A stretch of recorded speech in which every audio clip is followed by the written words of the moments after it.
மக்கள் அனைவருக்கும் வணக்கம். கோயம்புத்தூரில் நடந்த பாலியல் துன்புறுத்தல் சம்மந்தமாக காலையிலேருந்து நிறைய செய்திகள் வந்துருச்சு. இதில் நம்ம என்ன பேச போகிறோம் அப்படிங்கிறது இல்லை, நம்ம என்ன கேட்க போகிறோம் அப்படிங்கிறது தான் முக்கியம். நான் முழுமையாக ஏற்றுக்கிறேன். அந்த சம்பவம் நடந்ததற்கு அந்த பெண்ணும் அந்த பையனும் முதல் காரணம். அந்த இரவில் அந்த இடத்துல காரில் போய் நிற்கிறதுக்கு அவசியமே இல்லை, போனது முதல் தவறு. ஆனால் அதையும் பயன்படுத்தி அந்த பெண்ணுடைய வாழ்க்கையை சீரழித்த அந்த 3 பேர் எந்தவித பாரபட்சமும் இல்லாமல் மிக கடுமையான தண்டனை கொடுக்கக்கூடிய நபர்கள். ஆனால் இந்த இடத்துல என்ன தவறு நடந்திருக்குன்னா, காவல்துறை அவங்கள சுட்டு பிடிச்சிருக்கு. ஏன்பா சுட்டு தானடா பிடிச்சாங்க, அதில் என்னடா உனக்கு என்னடா பிரச்சனை அப்படின்னா, அங்கே தான் சந்தேகமே இருக்குது. ஆம்ஸ்ட்ராங் கொலை வழக்கில் கைதியை பிடிக்க போனபோது அவன் தாக்குனதால் அவரை என்கவுண்டரில் சுட்டு கொன்னாங்க.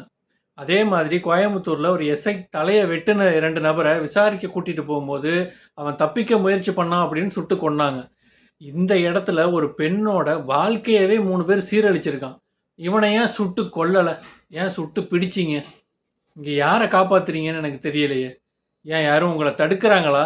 இந்த இடத்துலையும் ஒரு காவலர் தாக்கப்பட்டிருக்கார், அறிவாளால் வெட்டப்பட்டிருக்கார், அவர் கைகளில் வெட்டுப்பட்டிருக்கு. அப்படி இருக்கும் போது உயிரை காப்பாற்றிக்கிறதுக்காக நீங்கள் சுட்டு கொன்னா என்ன? அதை எப்படி இப்போ மட்டும் துப்பாக்கி கரெக்டாக முட்டியை பார்த்து சுடுது? என்ன சார் உங்கள் சட்டம்? பெண்கள் உயிர்னா ஒரு சட்டம், உங்கள் காவல்துறையை சார்ந்தவர்கள் உயிர்னா ஒரு சட்டமா? இதெல்லாம் மக்களே நீங்கள் தான் பார்த்து இதெல்லாம் கேட்கணும். இதெல்லாம் நம்ம இதே மாதிரி தொடர்ந்து போயிட்டே தான் இருக்கும். முக்கியமாக சொல்கிறேன், இந்த குற்றவாளியை பிடிச்சிருக்கீங்கல்ல, இவங்கள முகமூடி இல்லாமல் நீங்கள் வெளியில் கொண்டு வரணும். மக்களுக்கு முன்னாடி இவங்க முகத்தை காட்டணும். செய்தியில் அவங்க 3 பேர் பேரையும் வெளியிட்ட காவல்துறை அவங்க 3 பேரோட முகத்தை காட்டணும். நீங்கள் பழைய மாதிரி அந்த நார்த் இந்தியனை பிடிச்சி மூஞ்சில் கவரை போட்டே அழைச்சிட்டு போய் அவனை பொத்தி பொத்தி பாதுகாத்தீங்க. அது எங்கே போய் முடிஞ்சதுன்னே தெரியல. அவனை காப்பாற்றிட்டீங்க. அதே மாதிரி இவங்களையும் செய்யாமல் பார்த்துக்கோங்க. அப்புறம் முக்கியமான விஷயம் மக்களே, பொன்முடிக்கு பதவி கொடுத்துட்டாங்களாம். யாருன்னு தெரியும்ல? என்ன பேசினார்னு மறந்துருச்சா?